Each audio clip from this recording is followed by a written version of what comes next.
बूढ़े सेठ थे, वह खानदानी रईस थे। धन ऐश्वर्य प्रचुर मात्रा में था, परंतु लक्ष्मी जी तो है चंचल स्वभाव की। आज यहाँ तो कल वहाँ। सेठ ने एक रात को स्वप्न में देखा कि एक स्त्री उनके घर के दरवाजे से निकलकर बाहर जा रही है। उन्होंने पूछा, हे देवी, आप कौन हैं?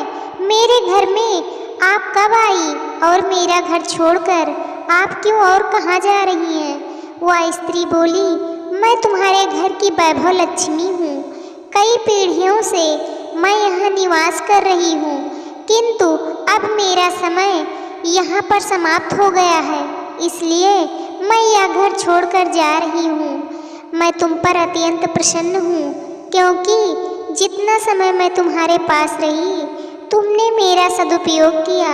संतों को घर पर आमंत्रित करके उनकी सेवा की, गरीबों को भोजन कराया, धर्मार्थ कुएं तालाब बनवाए, गौशाला व प्याऊ बनवाई।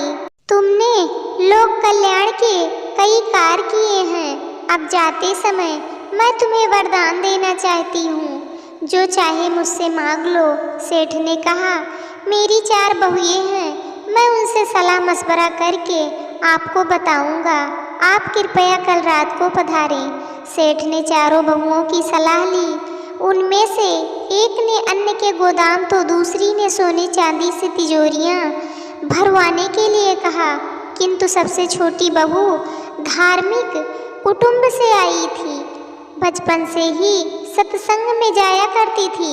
उसने कहा, पिताजी, लक्ष्मी जी को जाना है तो जाएंगे ही, और जो भी वस्तुएं हम उनसे मांगेंगे वह भी सदा नहीं टिकेंगी। यदि सोने चांदी रुपए पैसों के ढेर मांगेंगे तो हमारी आने वाली पीढ़ी के बच्चे अहंकार और आलस में अपना जीवन बिगाड़ देंगे। इसलिए आप लक्ष्मी जी से कहना कि वह जाना चाहती हैं तो अवश्य जाएं, किंतु हमें यह वरदान दें कि हमारे घर में सज्जनों की सेवा पूजा हरि कथा सदा होती रहे, तथा हमारे परिवार के सदस्यों में आपसी प्रेम बना रहे, क्योंकि परिवार में प्रेम होगा तो विपत्ति के दिन भी आसानी से कट जाएंगे।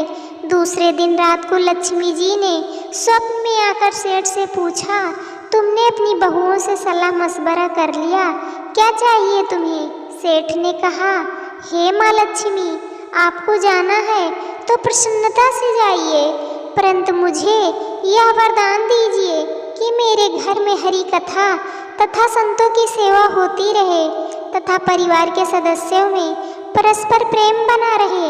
यह सुनकर लक्ष्मी जी चौंक गई और बोली, या तुमने क्या मांग लिया?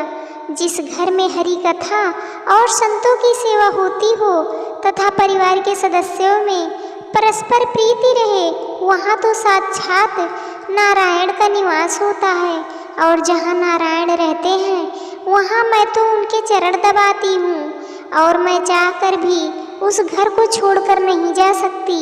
यह वरदान मांगकर तुमने मुझे यहाँ रहने के लिए विवश कर दिया है। बोलो लक्ष्मी मैया की जय। दोस्तों, ये प्रसंग आप लोगों को कैसे लगा? आप लोग कमेंट करके ज़रूर बताना। चैनल को सब्सक्राइब करना, वीडियो को लाइक करना, शेयर करना। वीडियो को अंत तक देखने के लिए आप लोगों का तहे दिल से धन्यवाद।